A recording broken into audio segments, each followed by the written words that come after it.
Hello everybody, welcome back to Rowell Paper. Something a little bit different today. I've just received the new Atlas release of the RS1 in Morristown, Erie livery is number 15. So I've been looking forward to this locomotive and riding for a while now, and I just thought I'd do a little review of the model, compare it to the older release, and let you know what I think about it. So that's what this video is all about.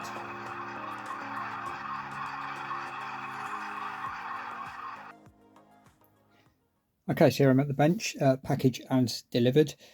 I know opening a box is opening a box to make for very exciting viewing, but I wanted to do this for a reason, and that is this label, which shows that I've paid a custom charge of £49 to get this into the country, and I will come back to that at the end of the video, because I did factor it in, and I'm going to talk about pricing and buying things and the difficulties of buying stuff, being in the UK and buying stuff from America at the end. And I will say at this point, I got this from Factory Direct Hobbies in America.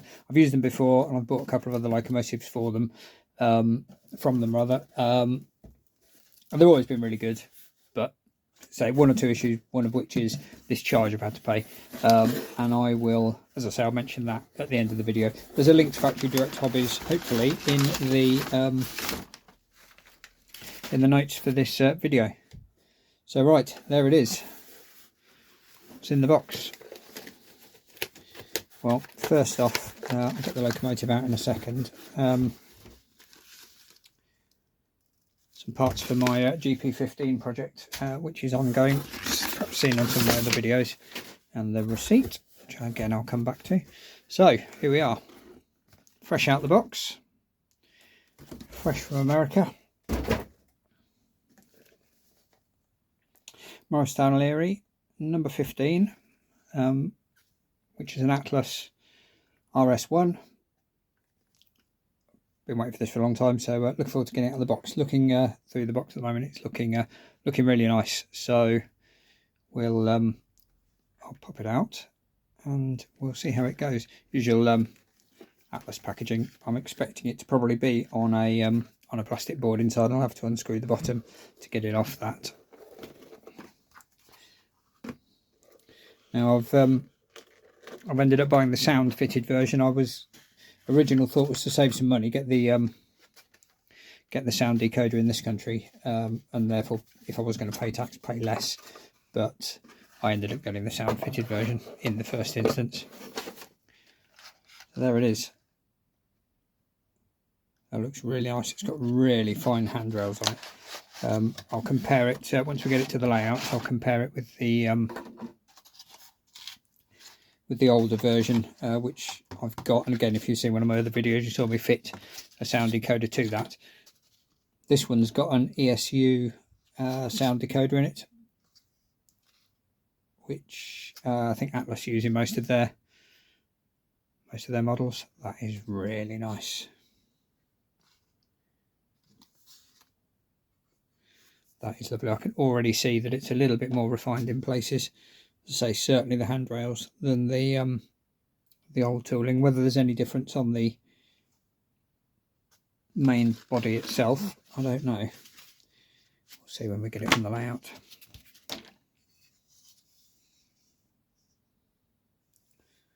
That should be secured with a couple of screws, yeah, on the bottom. So we'll pop those off. We'll get the look off the cradle and have a proper look.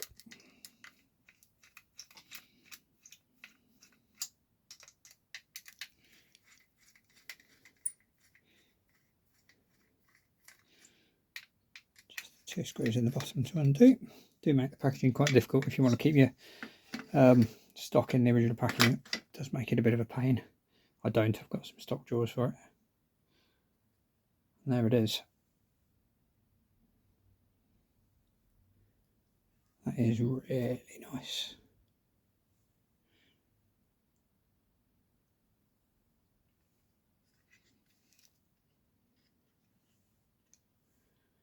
It'll focus. There we go. lettering's lovely. All the lettering's on there, printed really fine.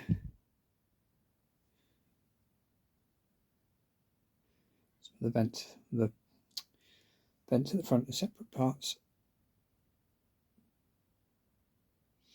No hoses on the ends, which I'm quite surprised about. Although then again, thinking about it, I don't think it had any. It's only got the air hose, of course, because it wasn't set up for multiple working. So yeah, that's why. Think before you speak. It's just got the air hose on the front. The cut levers on there. Some really nice detail around the ends. That's lovely.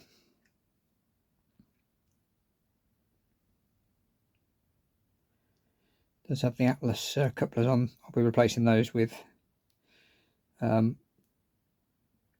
couplers. Simple little job to do. Right, let's go and pop it on the track. See how it goes.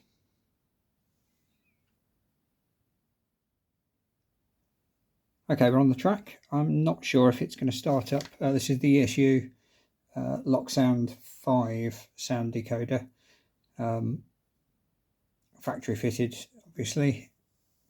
So we'll put some power on, see if it starts up at this point, or whether we need to start it from the controller.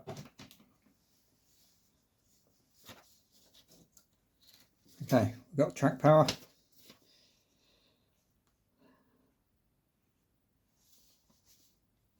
Set our controller to 3. Lights on. Lights are on. We've got power. Let's start it up.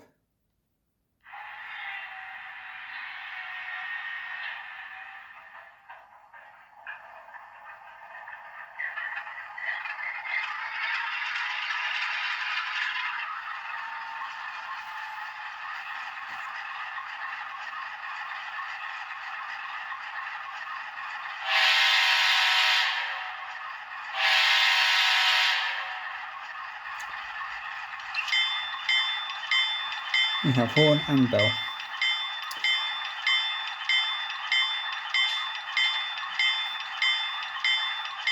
We'll turn that off, that might get quite annoying. Right, well, I haven't run this in yet. This is literally first time on the track, so we'll just running from scratch. Once I've done this, I'll pop it on, give it half an hour in each direction, just to run it in. Pop it on the rolling road.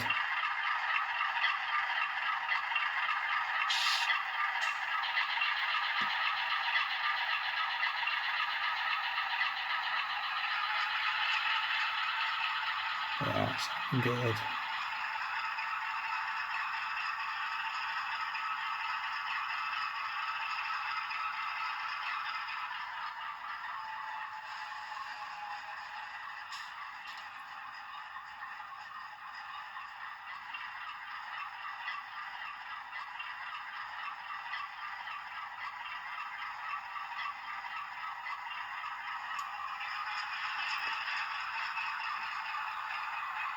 Got it on 128 speed so we're on 11, so it's already set for fairly slow speed running from the factory, which is nice.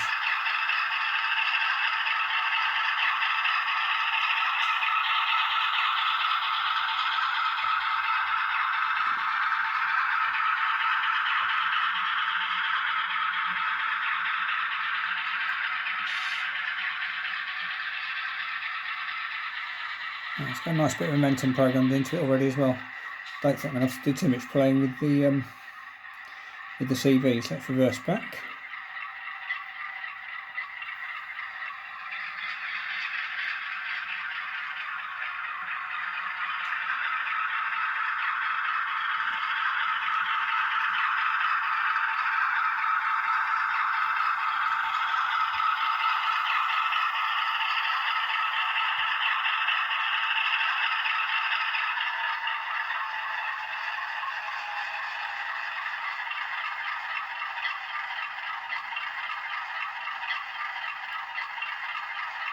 A little bit stuffy. That's speed step 1 on 128, so it hasn't been running yet, so it is, I would say, pretty smooth out of the box.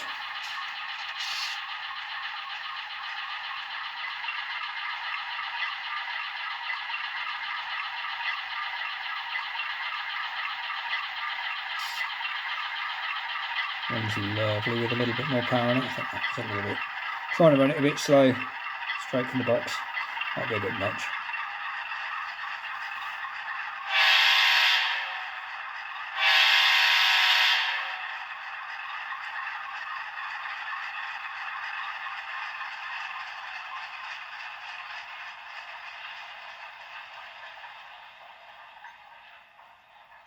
An F8 to shut down. I'm looking forward to doing a little bit of a switching session with this. I'll get out the older Atlas model and we'll have a look and compare the two together and see how this one differs. Like I say, the handrails already I can see much finer than on the older tooling, so I'll get that out and we'll have a look.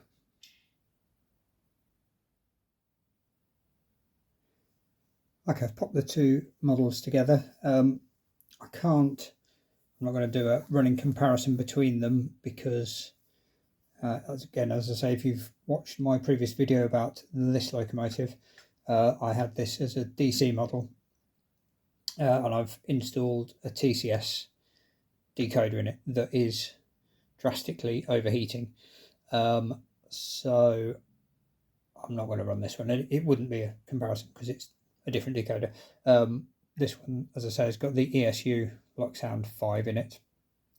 So these are the two models of the same locomotive. And looking over them, it looks very much like the tooling for the body is the same. But this one was always really nice. I love this little model.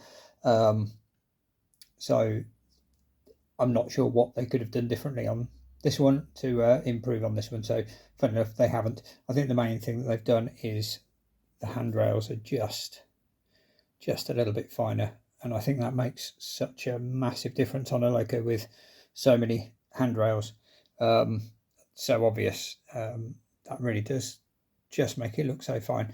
This one, unfortunately, you might notice I broke during the decoder install, which is a bit unfortunate. That's on the list of things to fix. This is the this loco, number 15, went to the Morristown Erie Railway in 1963, and this is its original livery, which it carried until I think about 1981-82, when it was repainted in the red livery, which is a really lovely livery, simple but nice, and this printing is really crisp on the numbers and the little markers for the front. And then it stayed in there. They sold it in 1985, I think, and then it got scrapped in the 1990s.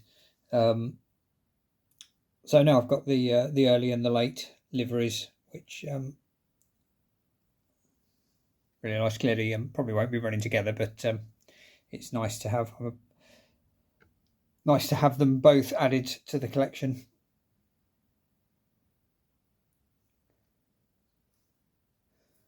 So just a couple of little downsides with these. The older model, you will notice, has got the horn in the wrong place. This has got a I'm afraid I don't know what it's called, but it's a three chime horn. It's mounted on the roof, which is prototypical. The older model has just a single horn mounted on the front of the cab, which it didn't have. It also, the original, the loco in its early life had something mounted on the roof. I'm not sure what. I suspect it was a beacon, and that's not on this model. And missing from both, which is, I think, slightly disappointing, given that Atlas advertise these as having, when they do a series of locomotives, they'll advertise them all as having road-specific numbers, road-specific sounds, horns, and that sort of thing, which is good. But number 15 had the bell quite prominently mounted on the front of the long hood here, and clearly it doesn't. I will double check the box and make sure it's not there as an added fitting. I'm pretty sure it's not. If it is, I'll cut in now and say that I found it. but assuming it's not there, that's a little bit disappointing. It's quite a prominent feature, and that would make it, well, obviously a more accurate model. And given how much money you're spending to purchase these, to be honest, I would have expected that to be there, but there we go. It's not. It might be something that I can consider adding at some point, maybe. Well, it's not the end of the world, I'm sure. For me, I'll manage, but it's just a little bit disappointing that it's not there. Other than that, I've had a sort of been looking at the photos. Being in the UK, obviously, I don't get a chance to look at these things. Well, it's scrap now anyway, so I would never have had a chance anyway. But compare it to the photos, on the whole, I think it looks, other than that issue with the bell, I think it looks pretty good. And I'm really pleased with it. As a model for me, running on my little layout and my planned layout, I think it's absolutely spot on. Look forward to doing a little running session with it. That'll probably appear on a video fairly soon. I think we'll just have a little run by now, and then I'll just pop it on with some of the other pieces of my Morristown and Erie fleet. Okay, so there you go. I haven't given you a lot of technical information, and it probably hasn't been the best review in the world, but I just wanted to, I've been really looking forward to this model arriving. So I just wanted to pop up a little video about it, and I'll show links to Factory Direct Hobbies that I got it from, and Atlas in the video notes. I know there's quite a few other suppliers in the US have got them for sale. I suspect you wouldn't be able to get hold of one in the UK at the moment, if at all. I may have the only one. But yeah, I'll put some links in there, and oops, sorry. If anyone's interested, they can hop on board. As I said, a lot of the other suppliers do them. Okay, anyway, I hope someone found that interesting. I'll speak to you shortly.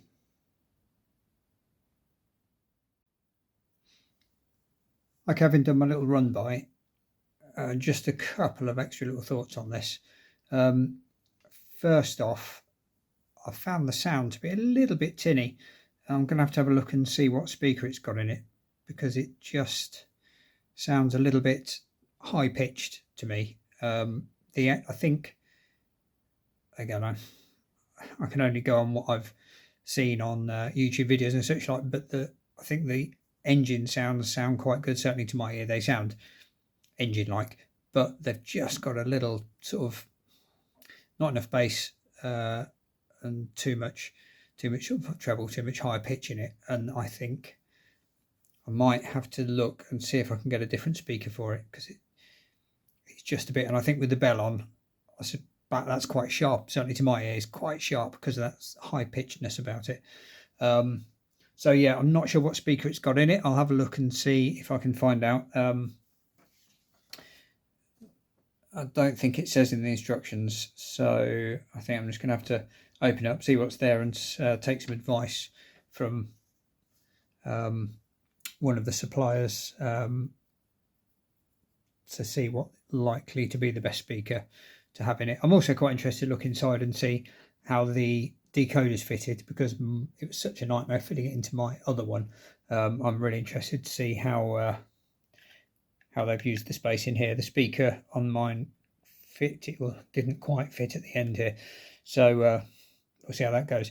The other thing, which just about shows up hopefully on this video, is the colour. Now, again, this was scrapped in the 90s, and I've never been to the Morristown Railway, so I don't know, but this colour is slightly darker. These are all Atlas models, number 18, 4223, and the brake van, sorry, the caboose. The caboose was released earlier this year, and is definitely a slightly brighter red than this one, which is airing on the side of maroon. Now, I'm a bit sorry, standing in the light might, actually the shadow might show it a bit better. It's definitely a more maroon red than this. I think that will definitely show up on the video.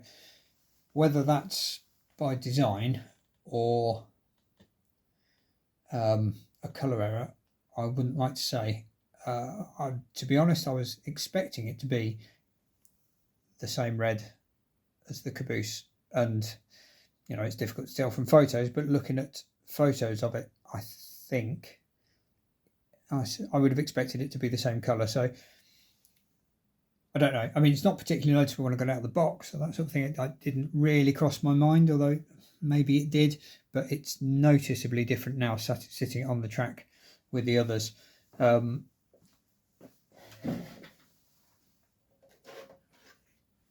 got the Bowser C430 as well, which is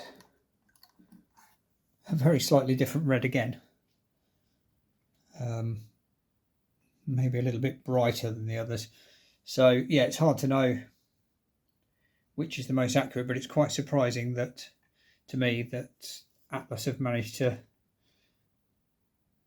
do at least two different colours. The 4223 is a little bit darker than the 18. 18 and the brake van and the caboose are, I've got to sort my terminology out. The 18 and the caboose are pretty similar, I think.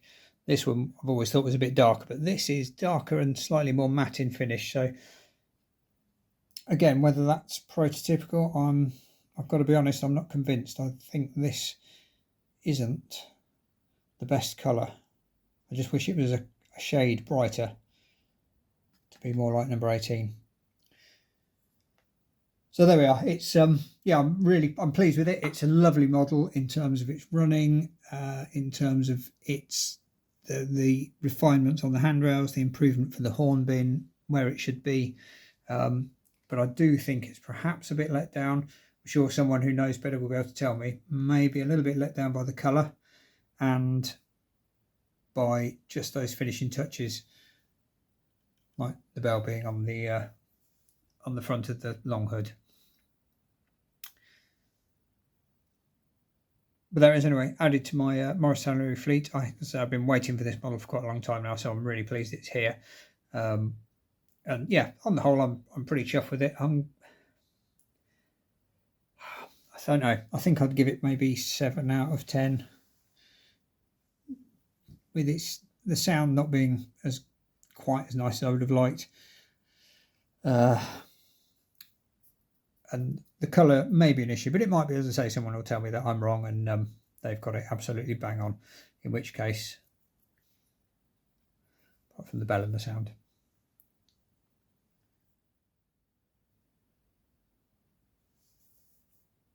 Just for fun, I've pulled out all my Morristown Erie fleet as it is to date. These are all the commercial ones, mostly Atlas, apart from the Bowser C430 number 17 and the number 14, which is this one here. Actually, no, I think that's Atlas as well. In fact, yes, they are all Atlas. Atlas seem to be big fans of the Morristown Erie. That's it for now. I'm going to do a little run through of this fleet on a future video at some point. I've got some of the others in preparation in the paint shop for some of the models that aren't commercially available or aren't readily available to buy in the UK, even if they were commercially available in the past. So yeah, there we go. That's where I'm at with this. I'll do a little run by at the end with number 15 so you can see it in operation, and I'll see you next time. Thanks for watching.